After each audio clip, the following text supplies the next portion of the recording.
semble vouloir être clément avec nous ce matin. Dehors, on sent déjà les rayons du soleil qui brillent abondamment sur le département de l'Atlantique. De surcroît, dans la commune d'Alada, eh bien, on reçoit aussi ces rayons de soleil. Nous souhaitons à tous les travailleurs du Bénin tout entier, de l'Atlantique et d'Alada en particulier, une très excellente journée de travail. Travailler seulement pour le développement de la République, et ça va dans l'intérêt de nos enfants. Bonjour à chacun de vous. Nous sommes au 23e jour du mois de juin de l'an 2026. Aujourd'hui, c'est mardi, deuxième jour de la semaine, deuxième numéro de votre magazine informatif, Lama Informatin. Cyril Podi, technique, Arnaud Bozo en direct. Nous en avons ici pour 115 minutes d'information et d'analyse.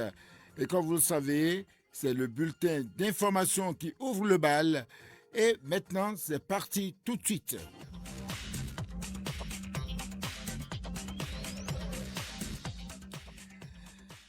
Dans ce bulletin d'information, on revient sur cette conférence organisée par le comité des rites vaudou et ensemble avec l'Union des professionnels des médias du Bénin UPMB. C'était donc c'était donc samedi 20 juin à Cotonou. C'était pour échanger avec les journalistes sur la théologie du vaudou. Détail d'un moment à un autre. Écoutez, il y a aussi la lenteur qui se note autour des travaux de construction et d'aménagement de plusieurs rues dans la commune d'Alada.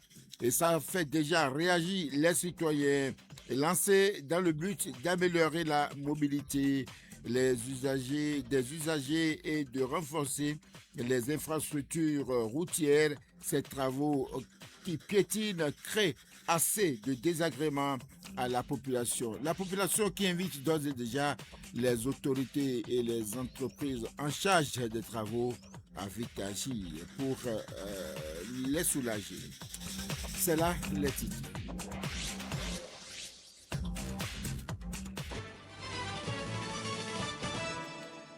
Je viens de le dire tout à l'heure même, les travaux de construction et d'aménagement de plusieurs routes sont en cours depuis quelques temps dans la commune d'Alada, lancés dans le but d'améliorer la mobilité des usagers et de renforcer les infrastructures de la ville. Les travaux semblent avoir du plomb dans l'aile. Cette lenteur des travaux au niveau des chantiers suscite déjà des réactions mitigées au sein de la population.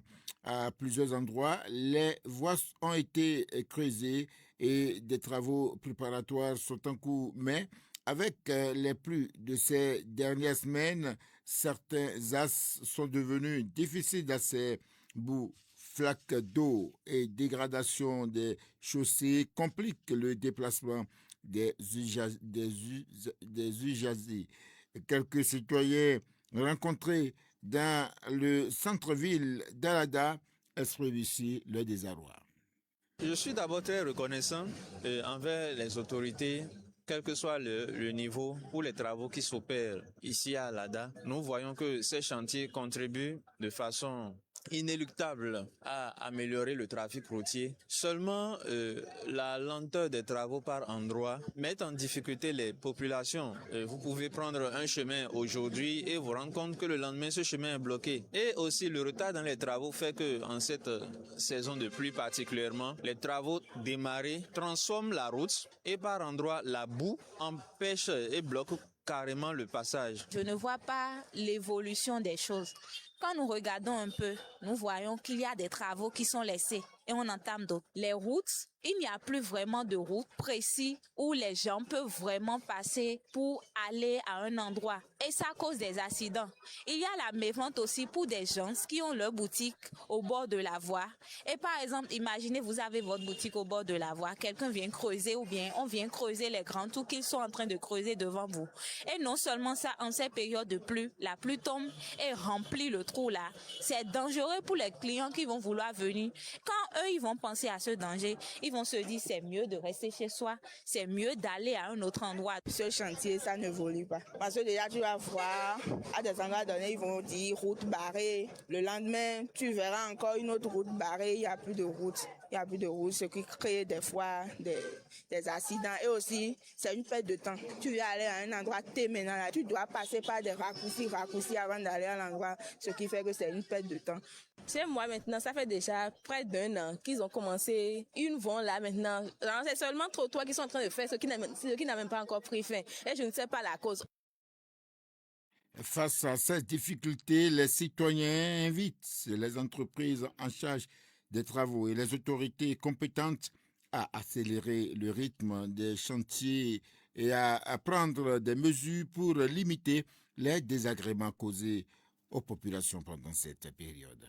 Donc, cette construction de routes qu'ils sont en train d'entamer, moi, j'aurais préféré que quand ils commencent un, ils puissent l'achever avant d'entamer un autre. Ça va nous aider, ça va les aider aussi. On verra vraiment l'évolution des choses. Tout ce que nous pouvons demander, c'est une accélération dans les travaux. Et ainsi, plus vite les travaux seront terminés, mieux tout le monde sera à l'aise.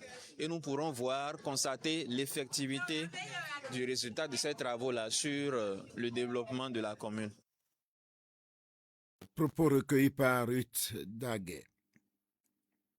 Perspective Action communautaire pour l'enfance, PIS ONG, a organisé à l'endroit des jeunes en situation de décrochage de la commune de Zé un camp de motivation. Cette activité qui s'est tenue à l'école primaire publique de Avossa dans l'arrondissement de Kondokwe vise à encourager les jeunes apprenants à continuer à aller à l'école. Ceux-ci ont été entretenus par une psychologue. Elle revient sur le déroulement de la séance.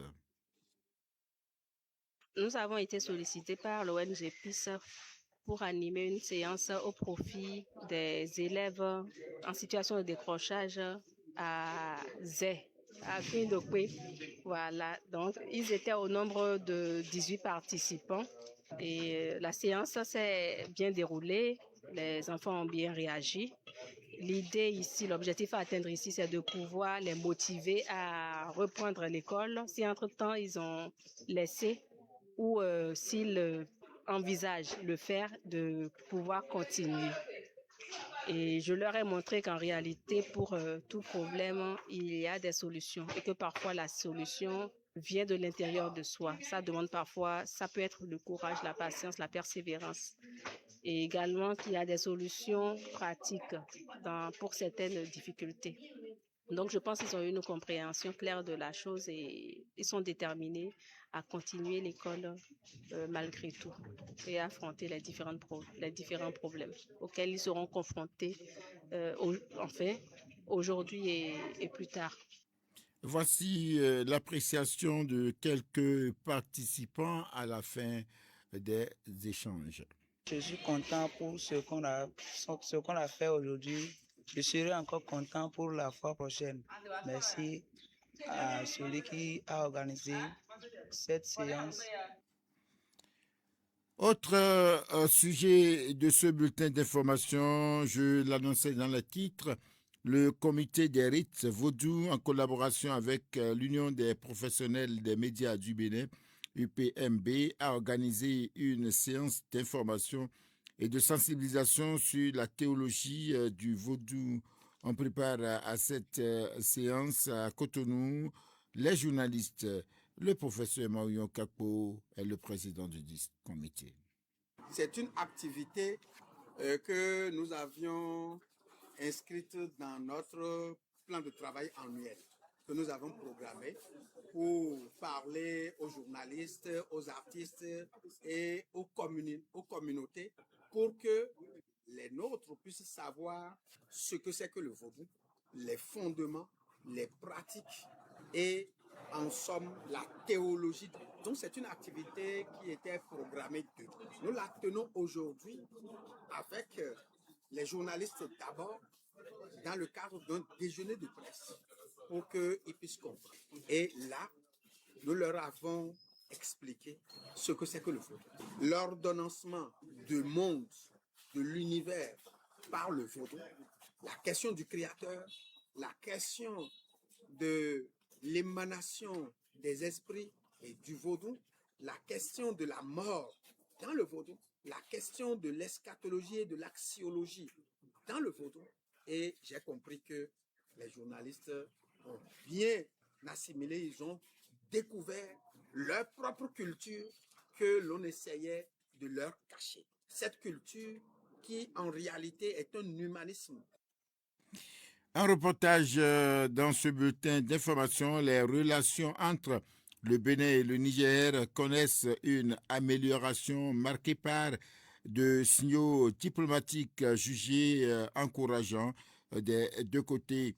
Réunis le 20 juin à Cotonou, les comités d'experts des deux pays ont poursuivi leurs échanges en vue d'une réouverture progressive de leurs frontières communes fermées depuis les tensions politiques apparues en 2023. La rencontre de Cotonou s'est tenue sous la présidence du ministre d'État nigérien de la Sécurité, le général Mohamed Toumba, et du ministre béninois chargé de l'intégration africaine, Adjadji Bakari. Reportage. La délégation nigérienne, dirigée par le ministre d'État en charge de l'Intérieur, le général de division Mohamed Toumba, et celle béninoise avec à sa tête le ministre en charge de l'intégration africaine, Olusegun Adjadji Bakari, ont conduit les travaux pendant 48 heures acharnés. Les échanges ont principalement porté sur la reprise de la coopération bilatérale Bénin-Niger et la libre circulation des personnes et des biens après plusieurs mois de fermeture de leurs frontières. Nous avons tenu notre engagement. Nous avons verrouillé la priorité sécuritaire. Nous avons également jeté les bases d'une normalisation économique et juridique. Les principes de l'exonération des taxes sur le transit, de l'interdiction de la mise en consommation, de la révision des charges et du règlement des contentieux sont désormais inscrits dans nos engagements communs. En choisissant le dialogue plutôt que la confrontation, nous avons créé de la valeur pour nos économies, de la sécurité pour nos populations, de l'espoir pour notre jeunesse. La ratification des accords par nos autorités respectives devra intervenir dans les meilleurs délais. Que ces accords soient le début d'une nouvelle ère. Je formule l'espoir au nom de toute la délégation béninoise, mais au nom de nos délégations, parce que je pense qu'après 48 heures que nous avons passées ensemble, nous formons une seule délégation ici, avec un seul objectif, refaire naître cet amour et ce lien séculaire qu'il y a entre nos deux peuples, entre nos deux pays.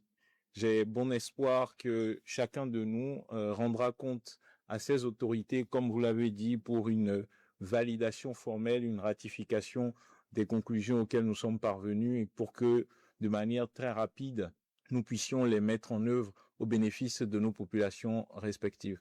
La route est encore longue, les détails techniques seront âprement discutés. On reconnaît les deux parties qui saluent également le cadre politique solide instauré par les présidents Abdourahmane Tiani et Romuald Wadaï. La partie béninoise a promis de se rendre bientôt à Niamey pour donner corps aux prochaines étapes de cet amour retrouvé entre les deux peuples frères. Pile, 8h05, mesdames et messieurs, le bulletin d'information pour le compte de votre magazine informatif de ce mardi prend ainsi fin. Ne zappez toujours pas, restez câblés. La main info matin, ça se poursuit. À suivre tout à l'heure, la une des journaux. Et puis après, on passe aux actualités sportives. Et à 8h30, nous allons nous retrouver pour le grand débat. On revient sur les réunions qui se multiplient dans le cadre des négociations pour la réouverture des frontières bénino-nigériennes. On va en parler tout à l'heure. Est-ce à dire que ces réunions apporteront un succès et on passera à l'ouverture des frontières? En tout cas, les collègues feront les débats tout à l'heure. Vous allez les suivre. Restez câblés.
La Info, la une des journaux.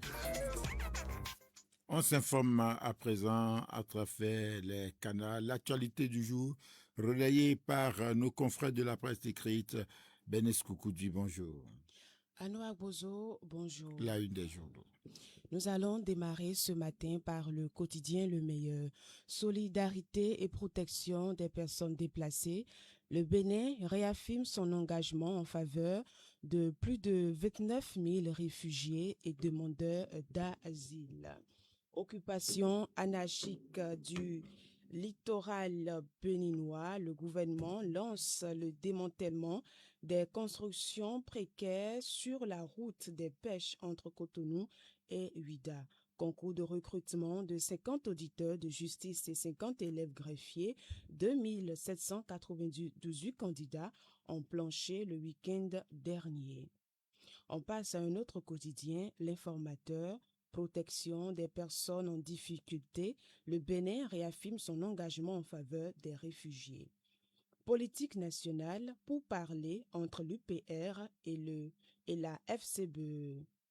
Route des pêches, démantèlement des constructions précaires. Pour fraude fiscale, 2 chefs d'entreprise en prison.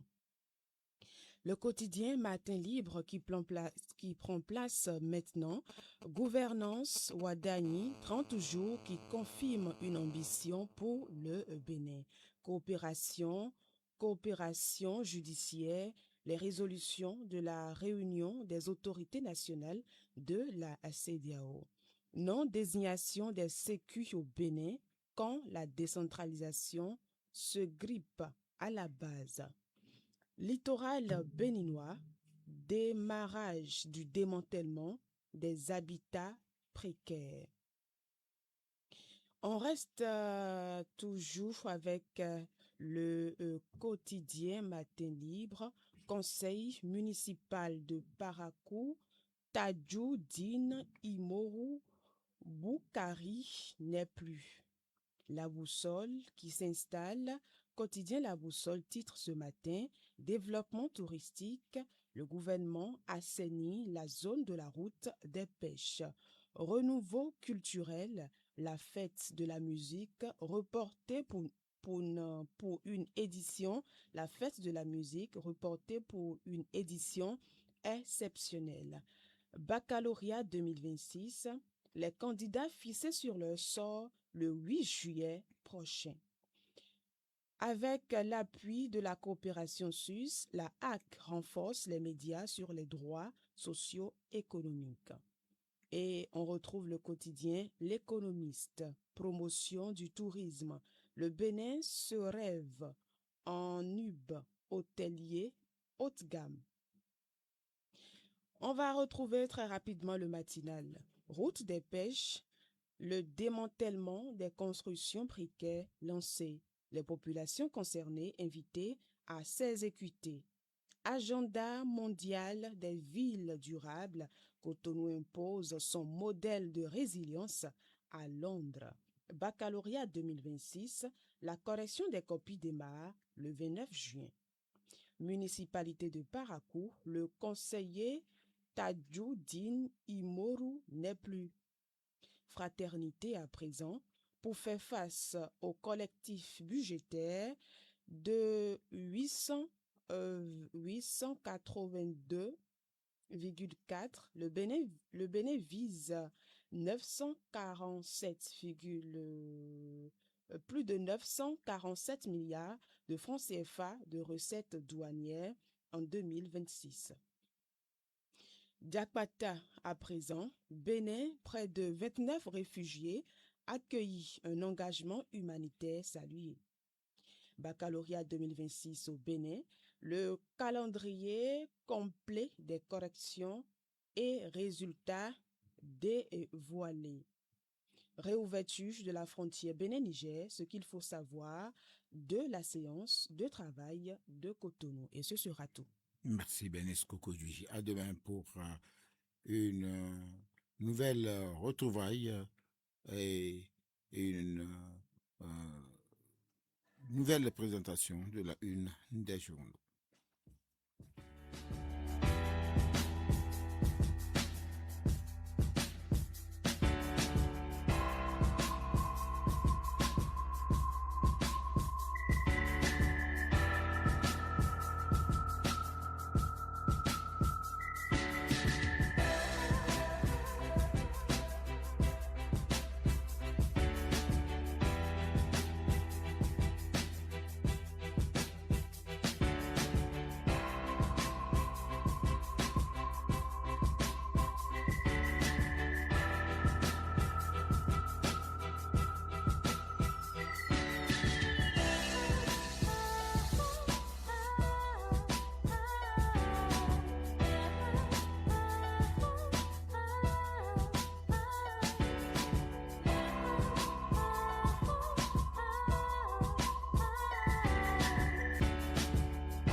Les sports avec Nativité Yomé, bonjour. Bonjour Arnaud Agbozo. Le rideau est tombé sur la saison 2025-2026 de la Celtics Ligue 1 ce samedi 20 juin 2026.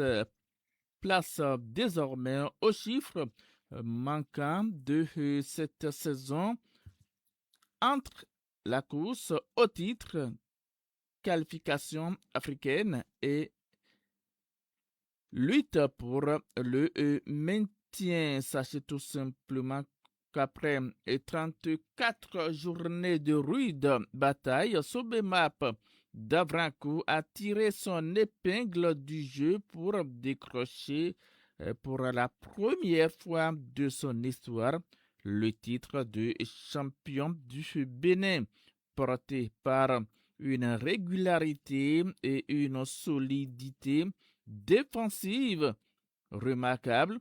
Les manutentionnaires représenteront le Bénin au tour préliminaire de la Ligue des champions africaine qui débuteront en septembre prochain. Habitués aux compétitions continentales, Cotonou FC de Ouida détermine vice-champion pour la deuxième année consécutive et participera au tour préliminaire de la Coupe CAF.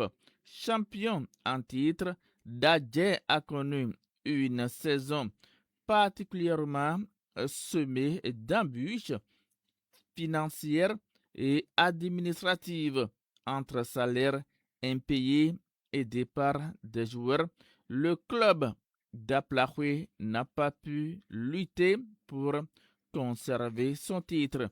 Avec un effectif réduit, Dadje a été relégué en deuxième division à 4 journées de la fin du championnat en occupant la dernière place, 17e à l'issue de la dernière journée. La jeunesse sportive de Kobe descend également en division inférieure. Première édition sous ce format Ligue 1 et Ligue 2. La saison 2025-2026 restera marquée par des performances exceptionnelles sur les 306 rencontres disputées sur toute l'étendue du territoire national. 572 buts ont été inscrits, soit une moyenne de 1,87 buts par match et 16,82 buts par journée. Troisième au classement final, Aspac a fait preuve d'une efficacité remarquable avec 47 buts marqués. C'est la meilleure attaque du championnat. De son côté, Sobemap, avec seulement 19 buts encaissés, termine avec la meilleure défense. Dans le sens inverse, Ayema ferme la marche offensivement avec 19 buts, soit la plus fiable attaque. À l'autre bout, Dadje, avec 76 buts encaissés, possède la pire défense. Pensionnaire de Damissa, l'attaquant togolais Antonio Atisso Kodjo termine meilleur buteur de la saison avec 16 réalisations. En définitive, cette saison aura été marquée par le triomphe historique de Sobemap et sa rigueur défensive, par le spectacle offensif de l'ASPAC et par la délusion du champion sortant Dadje. Cap désormais sur la saison prochaine. Arnaud Agbozo. C'était là le sport, mesdames et messieurs. La suite, ce sera tout à l'heure avec le grand débat.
On aborde la partie regard croisé de votre matinale Lambda Info Matin de ce mardi. Oui, nous allons nous intéresser aux chances de réussite pour la réouverture des frontières entre le Bénin et le Niger à la suite des rencontres des experts pour des travaux allant donc dans ce cadre. Tout à l'heure, on va retrouver les confrères en studio pour ce débat. Vous le savez, depuis plusieurs mois, les relations entre le Bénin et le Niger connaissent des tensions ayant conduit à la fermeture de leurs frontières communes. Cette situation a eu des conséquences économiques, commerciales et sociales importantes pour les populations des deux pays, notamment les commerçants, les transporteurs et les communautés frontalières. Dans ce contexte précisément, la rencontre des experts des deux États suscite beaucoup d'espoir. Ces travaux techniques visent à identifier les obstacles à la normalisation des relations et à proposer des solutions favorisant la réouverture de la frontière. Cependant, plusieurs interrogations demeurent. Cette rencontre constitue-t-elle une avancée décisive? Les divergences politiques pourront-elles être surmontées? Quelles sont les chances réelles d'aboutir à une réouverture rapide de la frontière? C'est autour de ces questions que s'articule notre débat de ce matin. Nativité Youmé, bonjour. Bonjour Arnaud Agbozo. Bénis Koukoudui, bonjour. Arnaud Agbozo, bonjour. Alors, on va aborder l'essentiel ce matin. Bénis Koukoudui, ces différentes rencontres traduisent-elles, selon vous, une volonté politique commune de résoudre la crise entre le Bénin et le Niger? Oui, je crois que cette démarche menée ces derniers temps entre le Bénin et le Niger traduisent effectivement une volonté commune pour pouvoir passer à autre chose, c'est-à-dire résoudre ce conflit qu'il y a entre le Bénin et le Niger depuis quelque temps déjà.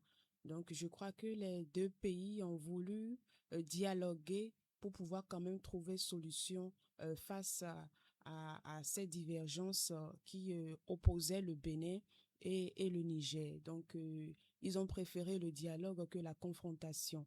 Je crois que sous le régime passé, ce n'est pas ce que nous avons observé. Mais depuis l'arrivée du nouveau président et sa visite au Niger, je crois que ce sont des pas qui sont en train de favoriser ce que nous observons actuellement. La situation qui va s'améliorer d'ici là. Donc, je crois que c'est vraiment de belles démarches qui vont quand même favoriser, qui vont permettre à ce que le Bénin et le Niger puissent reprendre la coopération, la relation qui existait entre eux, parce que vous le saviez très bien, la fermeture de cette frontière a causé beaucoup de choses. Ça n'a pas réellement facilité la circulation des biens des personnes. C'est vrai que le Niger ne fait plus partie de la CEDEAO, mais nous savons très bien que dans la CEDEAO, la libre circulation des biens des personnes, c'est-à-dire fait partie des conditions pour quand même une belle coopération entre les pays.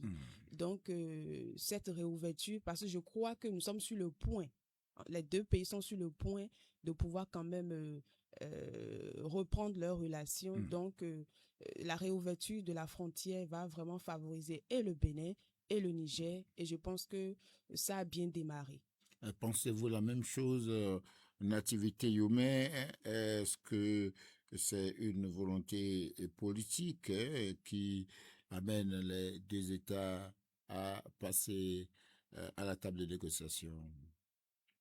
Le Bénin et le Niger sont des voisins.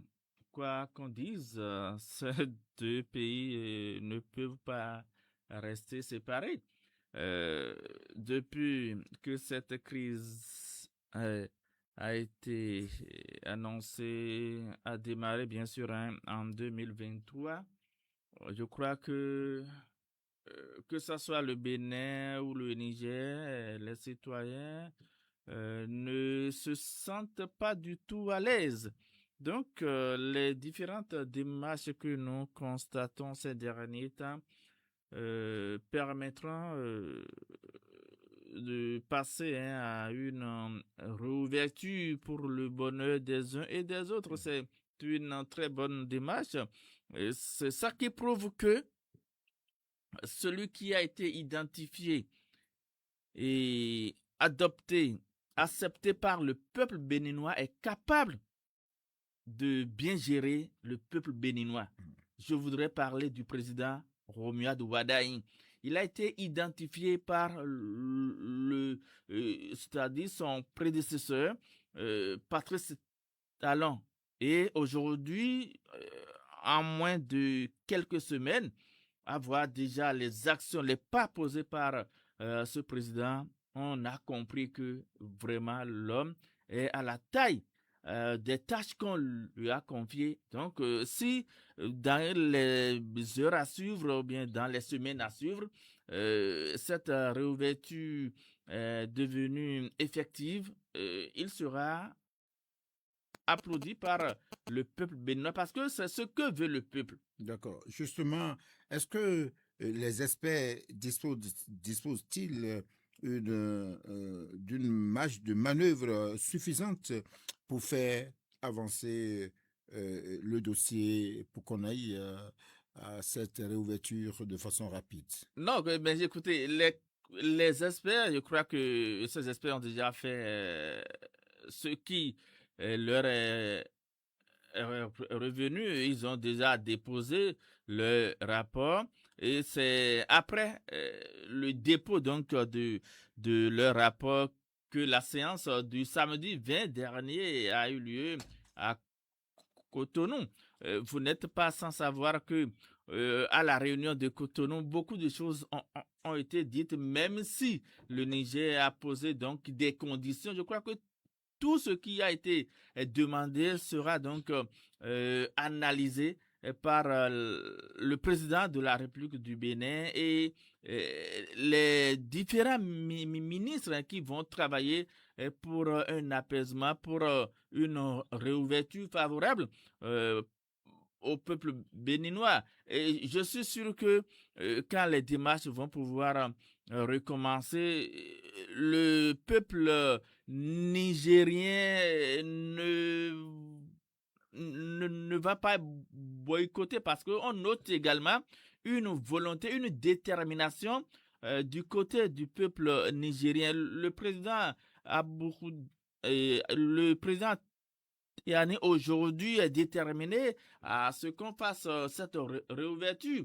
Si la réouverture est faite, je crois que son peuple aussi va pouvoir bénéficier des bienfaits. Donc, je crois que ce soit les experts et les différents comités qui vont pouvoir s'en suivre, le peuple béninois attend toujours d'eux. Et dans les minutes à suivre, nous allons attendre pour apprécier le reste. Bénis Koukoudji, pensez-vous que les intérêts économiques peuvent-ils donc favoriser un rapprochement rapide des deux États? Oui, je crois que les intérêts économiques favoriseront un rapprochement rapide des deux États parce que je pense qu'il y a beaucoup de choses, beaucoup de produits qui quittent le Niger pour le Bénin. Et depuis la fermeture de cette frontière, ça a apporté un coût au niveau c'est-à-dire des commerçants et tout béninois. De l'autre côté également, ce que je sais est que le Niger n'a pas de port. Si je ne me trompe pas, le Niger n'a pas de port. Donc, le Niger s'approvisionne au niveau du port autonome de Cotonou. Donc, depuis la fermeture de cette frontière, je crois que ça serait compliqué pour ces autorités, disons depuis 1 an ou 2 ans, compliqué pour ces autorités-là de pouvoir quand même s'approvisionner. C'est vrai, ils se sont tournés vers d'autres ports sur la sous-région. Le Bénin également, c'est-à-dire c'est une relation de je te vends et je trouve en retour en quelque sorte. Donc, si ces autorités nigériennes ne viennent plus à s'approvisionner au niveau du port autonome de Cotonou, je crois que cela aura également un coût sur la caisse nationale du pays. De l'autre côté aussi, le Niger également aura du mal à pouvoir entrer en possession de certains de ces produits qu'il avait l'habitude d'acheter au niveau du port autonome de Cotonou. Donc, je crois que si nous mettons tout cela ensemble, on peut dire que les intérêts économiques vont quand même accélérer les choses pour que on puisse procéder à la réouverture de ces frontières-là. Et si nous prenons les petits commerçants qui font et le trajet Niger-Bénin, nous savons très bien que l'oignon quitte là-bas et nous avons de ces commerçants-là qui vont s'approvisionner là-bas et revendre ici au Bénin, ou des Nigériens qui quittent là-bas pour vendre ici. Donc, depuis la fermeture de la frontière, je crois que c'est compliqué pour ces derniers-là. C'est vrai qu'ils ont trouvé un autre circuit, mais c'est difficile. Et ces produits-là qui quittaient le Niger pour le Bénin, ou les produits qui quittaient le Bénin pour le Niger, ont augmenté de prix depuis un bon moment déjà. Donc pour moi, les intérêts économiques vont réellement amener les deux pays à pouvoir accélérer les choses pour que les choses reviennent dans l'ordre, parce qu'après tout, ce sont les citoyens qui vont en bénéficier. Comme on a l'habitude de dire, quand 2 éléphants se battent, ce sont les zèbres qui en souffrent. Donc, ce sont les citoyens qui paient le prix. Donc, espérons que ça va réellement accélérer pour que d'ici là, on puisse souffler un ouf de soulagement. C'est ça. Alors, Nativité Yomé a écouté Bernice Kokoudui. Les intérêts économiques vont donc favoriser un rapprochement rapide entre les deux États. Donc, ça veut dire qu'il ne peut plus avoir d'obstacle à la réouverture de la frontière. Non, en principe, il ne doit plus y avoir d'obstacle. Mais parce que le Niger a posé des conditions. Oh, c'est normal. Mais c'est à cause d'un dysfonctionnement, je suppose, que le Niger a fermé ses frontières. Donc aujourd'hui, si le Niger pose des conditions avant l'ouverture, c'est normal, parce que le Niger reprochait au Bénin certaines choses. Le Niger parlait donc d'une base militaire française, mais si aujourd'hui le Niger ne pose pas de conditions, cela voudra dire que le Niger n'avait rien vu par le passé avant d'incriminer le Bénin. Parce que quand le Niger avait accusé le Bénin d'avoir accepté des bases militaires françaises, le porte-parole du gouvernement, entre-temps, Wilfrid de Rumbedji, avait fait une conférence pour apporter pour éclairer les uns et les autres sur cette situation. Et au cours donc de cette conférence, il a même demandé à ce que une délégation nigérienne vienne constater si le Bénin dispose d'une base militaire française. Mais si aujourd'hui le Niger accepte venir échanger avec les autorités béninoises, c'est-à-dire le Niger veut vraiment se rassurer de la non-existence de cette base militaire française sur le territoire béninois avant donc de passer à la réouverture. Donc c'est normal que le Niger pose des conditions. Je disais que tout ceci sera étudié. Une fois que la démarche est déjà lancée, le processus est enclenché, ce qui est sûr, nous aurons un bon résultat. D'accord. Alors, Bénis, peut-on espérer une réouverture à court terme ou faut-il envisager un processus plus long? Alors, Bozo, je ne saurais le dire réellement, mais je crois que ça a quand même bien démarré. Le Niger qui est quand même ouvert au dialogue. Comme vous le saviez, auparavant, ce n'était pas comme ça. Auparavant, c'était le dialogue même entre les deux États était compliqué, était difficile. Donc, pour moi, je ne saurais dire si la réouverture sera à court terme ou à long terme. Mais ce que je sais, c'est que il y aura quand même réouverture des frontières. Après analyse des conclusions des experts, puisque les experts ont posé des conditions. Oui. Donc, les États verront si ça les arrange. Le Bénin verra si les conditions posées par le Niger l'arrangent. Le Niger également verra de son côté et finalement, les deux finiront par s'entendre. Donc, je crois que résoudre un problème entre deux États est différent de résoudre un problème entre deux individus. Ça peut prendre du temps. Ou ça peut-être d'ici 2 mois, 3 mois ou 4 mois, on peut quand même observer déjà une réouverture des frontières. Donc, je ne saurais vraiment dire si c'est à court terme ou à long terme, mais ce que je sais, je suis certaine par rapport là-dessus, c'est que ça a quand même bien commencé. Notre nouveau président, Romia Wardani, a quand même mené les pas qu'il faut, les démarches qu'il faut. Le Niger également est resté ouvert à cela pour que ça puisse être possible. Pour moi, c'est déjà un bon signe, même si ça va peut-être tarder, mais pour moi, c'est quand même déjà un bon signe, un bon départ. D'accord. Nativité Yéoumé, la même question à vous. Eh bien, en tout cas, ce ne serait pas une réouverture tardive, hein. Non, je ne pense pas. Je ne pense pas. Vous avez vu comment les experts ont travaillé. Ils ont pris 2 semaines. 2 semaines juste pour déposer le rapport. Ce qui voudra dire que c'est imminent de procéder à la réouverture de ces frontières. Parce que le Niger et le Bénin, tel que je le dis, sont des voisins.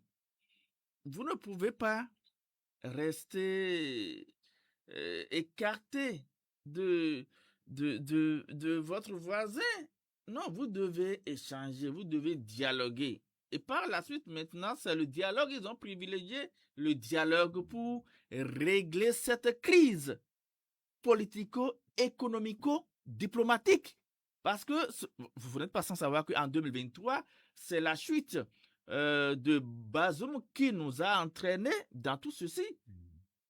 Parce que les militaires ont pris donc le pouvoir au Niger et ont donc déchu l'autre Bazoum.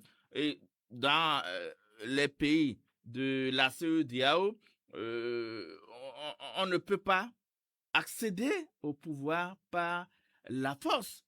Ce que la CEDEAO n'avait pas du tout digéré et a donné des instructions. Le Bénin étant un pays membre de la CEDEAO a exécuté les décisions de la CEDEAO, ce qui est normal. Si aujourd'hui le Niger quitte la CEDEAO, cela ne veut pas dire qu'il refuse d'échanger avec le Bénin. Si le Niger a tourné définitivement dos au Bénin, il n'allait pas accepter participer d'abord à l'investiture du nouveau président de la République et par la suite, le 2 juin passé, le président nouvellement élu a rendu visite à ses frères, je dirais frères du Niger, et c'est à partir de là que le comité a été installé, le comité d'experts a été installé pour étudier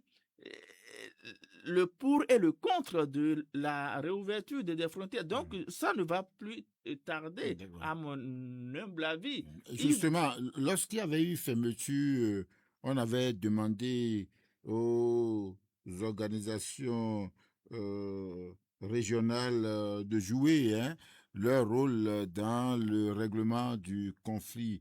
A-t-on besoin encore de ces organisations régionales pour régler ce différend entre le Bénin et le Niger?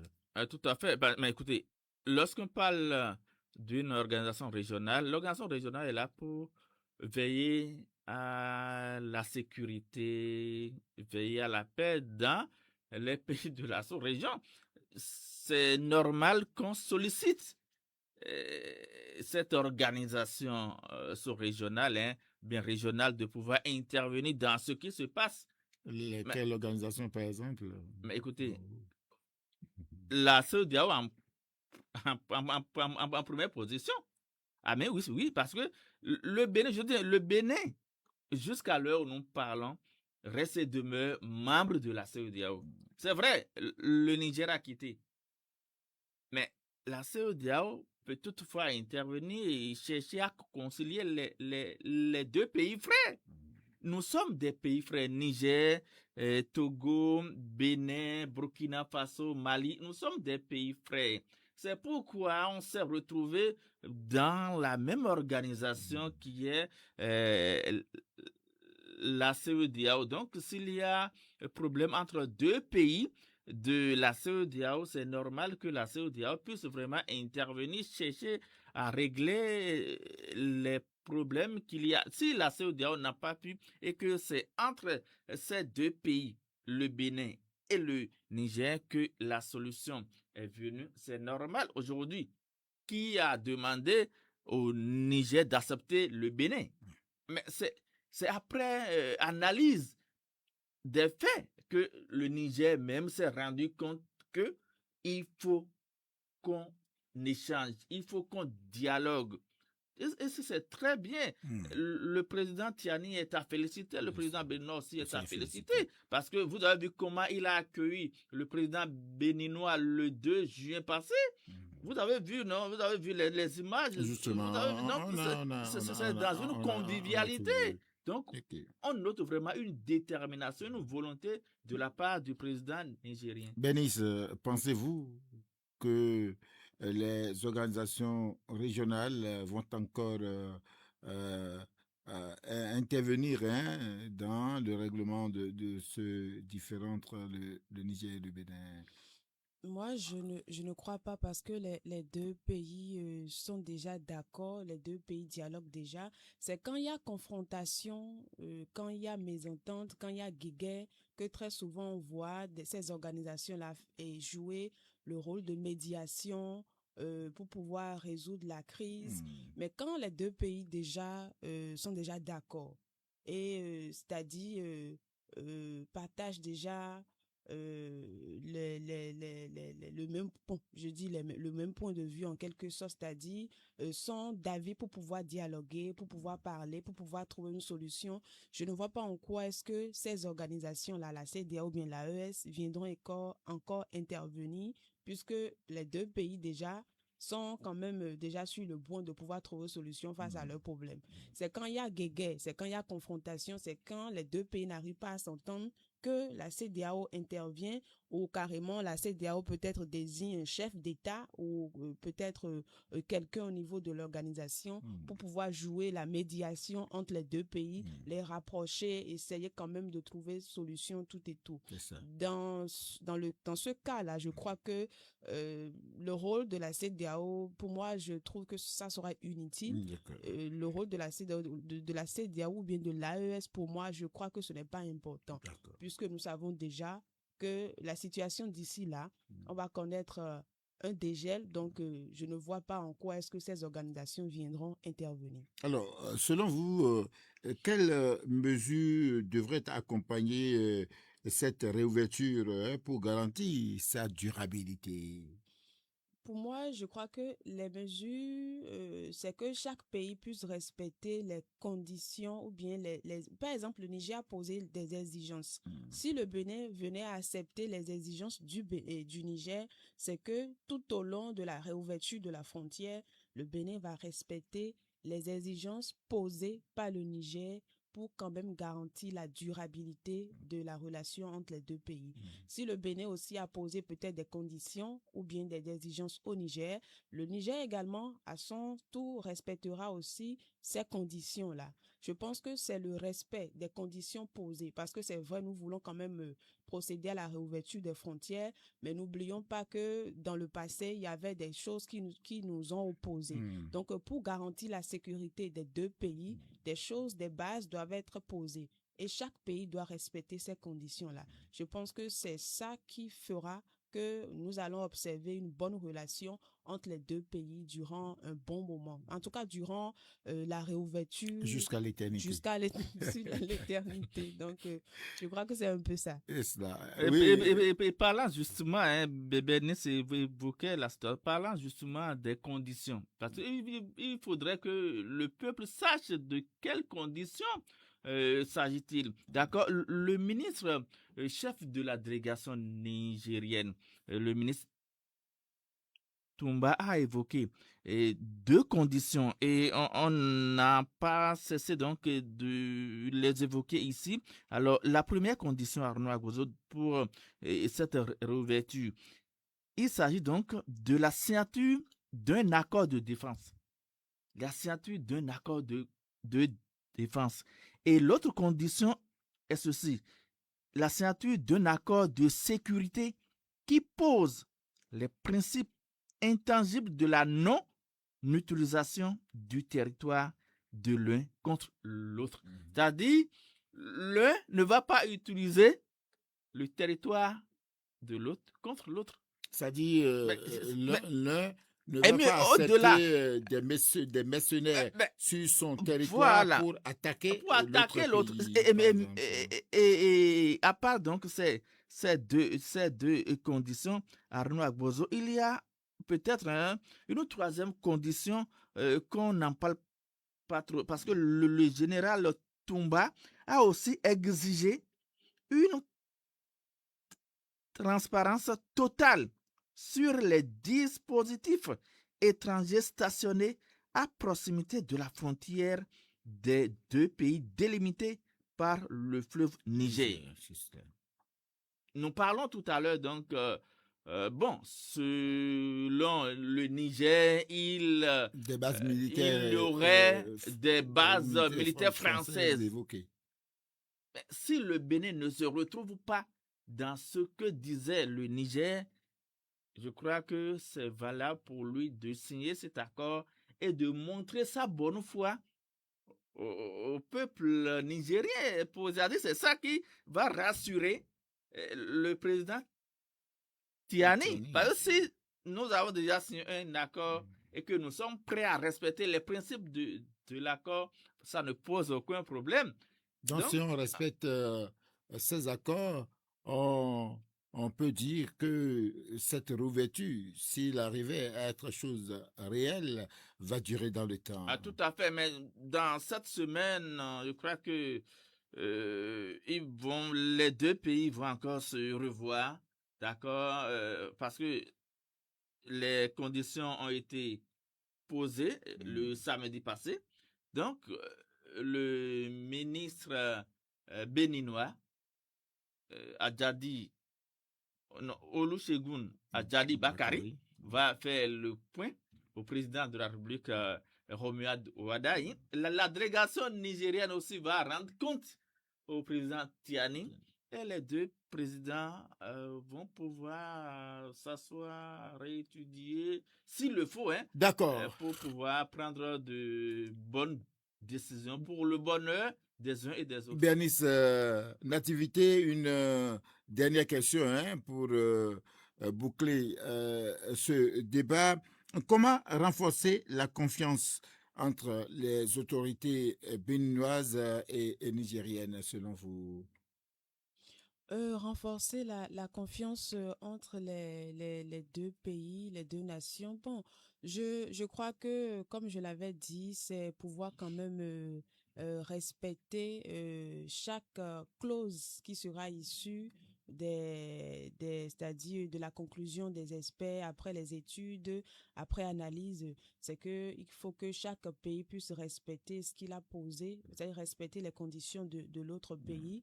Les conditions évoquées, je crois que le Niger a craint que le Bénin abrite des bases militaires, c'est-à-dire des bases terroristes ici qui seront peut-être dangereux peut-être pour son pays. Donc je crois que c'est au Bénin de pouvoir quand même montrer au Niger que ici sur le territoire béninois, il n'y a pas de base militaire qui sera dangereux pour lui. Donc je crois que chaque pays doit quand même essayer de pouvoir convaincre l'autre, pas seulement par la parole, mais par des actes qui pourront renforcer la confiance entre les deux pays. Je crois que c'est les actes qu'il faut poser. Chaque pays doit poser des actes qu'il faut pour montrer à l'autre pays que, par exemple, le Bénin, il n'y a pas de base militaire ici. Vous ne craignez rien, même si vous ouvrez vos frontières, vous ne craignez rien. Nous sommes des pays voisins, donc il n'y a pas de raison pour que le Bénin puisse vouloir du mal du Niger. Nativité Yomé, confiance entre les autorités béninoises et nigériennes. Oui. Comment faire? Confiance, c'est d'abord le respect des clauses. Ça fait un. Il ne faudrait pas qu'il y ait de la sournoiserie dans les actes. Il faut qu'on soit clair. On peut même amener la délégation nigérienne à parcourir les différentes frontières pour voir si le Bénin est en train de faire économie de vérité. Parce que vous nous accusez d'un fait. Or, ce que vous nous reprochez, nous ne nous voyons pas à l'intérieur. Donc, il va falloir que vous puissiez constater vous-même si ce que vous nous reprochez existe effectivement chez nous. Là, c'est-à-dire, si on fait cette tournée et que la délégation nigérienne ne constate pas de base militaire française, je crois que ça va renforcer plus la confiance et les choses iront très bien. Bernice, Nativité, merci très sincèrement à vous. On se donne rendez-vous demain. La rencontre des experts constitue un signal encourageant dans la recherche d'une solution à la crise entre le Bénin et le Niger. Elle témoigne d'une volonté de dialogue et d'un effort pour rapprocher les positions des deux parties. Toutefois, le succès de ces travaux dépendra largement de l'engagement politique des autorités concernées et de leur capacité à privilégier les intérêts des populations et de l'intégration régionale. Si les défis restent importants, les avantages économiques et sociaux d'une réouverture de la frontière plaident en faveur d'un règlement progressif de la situation. La question demeure donc ouverte. Cette rencontre sera-t-elle le premier pas vers une normalisation durable des relations entre le Bénin et le Niger? La question reste posée. Mesdames, Mesdemoiselles et Messieurs, la main info matin pour le compte de ce jour prend fin. Merci de nous retrouver déjà demain pour un autre numéro. Cyril Podi, Arnaud Bozo, au revoir. Merci de suivre